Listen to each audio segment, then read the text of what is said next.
இந்த வீடியோல hall ticket எப்படி டவுன்லோட் பண்றது அப்படின்னு பார்க்கலாம். ஹால் டிக்கெட் டவுன்லோட் பண்ண பிறகு அடுத்து என்ன பண்ணணும் அதையும் பார்க்கலாம். சில பேர் டவுட்ஸ் எல்லாம் கேட்டிருந்தீங்க, உங்க டவுட்ஸ்க்குலாம் கிளாரிபிகேஷனும் சொல்றேன். இந்த ஹால் டிக்கெட்டை யாராவது டவுன்லோட் பண்ணலாம் அப்படின்னா 10th 11th 12th படிக்கிற அரியர் பிரைவேட் கேண்டிடேட் இவங்க டவுன்லோட் பண்ணிக்கலாம். சில பேர் 11th 12th ரெண்டையுமே இப்ப எழுதுவீங்க, ரெண்டுத்துக்கும் ஒரே ஹால் டிக்கெட் தான். இந்த வீடியோ டிஸ்கிரிப்ஷன்ல ஒரு லிங்க் கொடுத்துருக்கேன், அந்த லிங்கை கிளிக் பண்ணி நீங்க உங்க ஹால் டிக்கெட் டவுன்லோட் பண்ணிக்கங்க. ஃபர்ஸ்ட் டைமா ஹால் டிக்கெட் டவுன்லோட் பண்றவங்க எப்படி பண்றது அப்படின்னு பார்க்கலாம். ஹால் டிக்கெட் டவுன்லோட் பண்றதுக்கு அப்ளிகேஷன் நம்பரும் டேட் ஆஃப் பர்த்தும் வேணும். இந்த அப்ளிகேஷன் நம்பர் எங்க இருக்கும், நீங்க அப்ளை பண்ணும்போது உங்கள்கிட்ட ஒரு ரெசிப்ட் கொடுத்திருப்பாங்க, அந்த ரெசிப்ட்ல அந்த அப்ளிகேஷன் நம்பர் இருக்கும். இதுதான் அந்த ரெசிப்ட். இந்த ரெசிப்ட்ல இதுதான் அப்ளிகேஷன் நம்பர். இந்த நம்பரை தான் ஹால் டிக்கெட் டவுன்லோட் பேஜ்ல ஃபர்ஸ்ட் பாக்ஸ்ல என்டர் பண்ணணும். நீங்க வீடியோ டிஸ்கிரிப்ஷன்ல உள்ள லிங்கை கிளிக் பண்ணீங்கன்னா இந்த மாதிரி பேஜ் ஓபன் ஆகும். இதுல அப்ளிகேஷன் நம்பர் இருக்கு பாத்தீங்களா, அதை செலக்ட் பண்ணிக்கிங்க.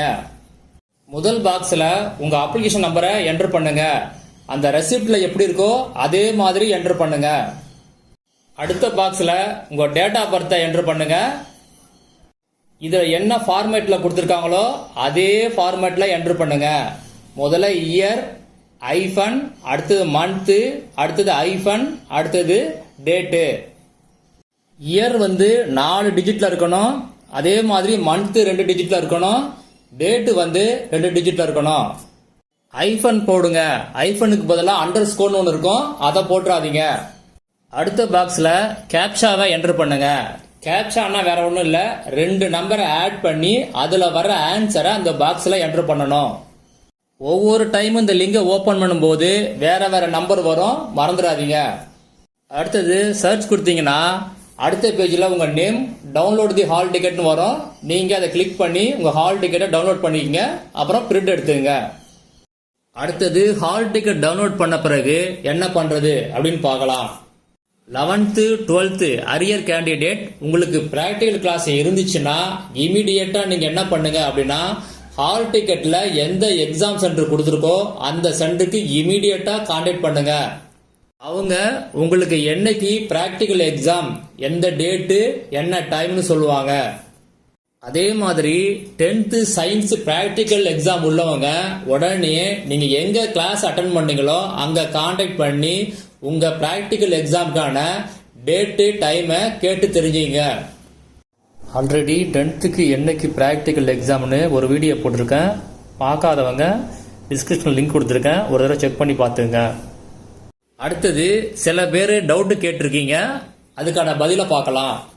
முதல் கேள்வி, பிரைவேட் கேண்டிடேட்ஸ், அதாவது 11th 12th பிரைவேட் கேண்டிடேட்ஸ் இவங்களுக்கு பாஸ் மார்க் எவ்வளவு அப்படின்னு கேட்டிருக்கீங்க. உங்களுக்கு இன்டர்னல் மார்க் கிடையாது, நீங்க 90 மார்க்ஸ் தான் எக்ஸாம் எழுதணும்.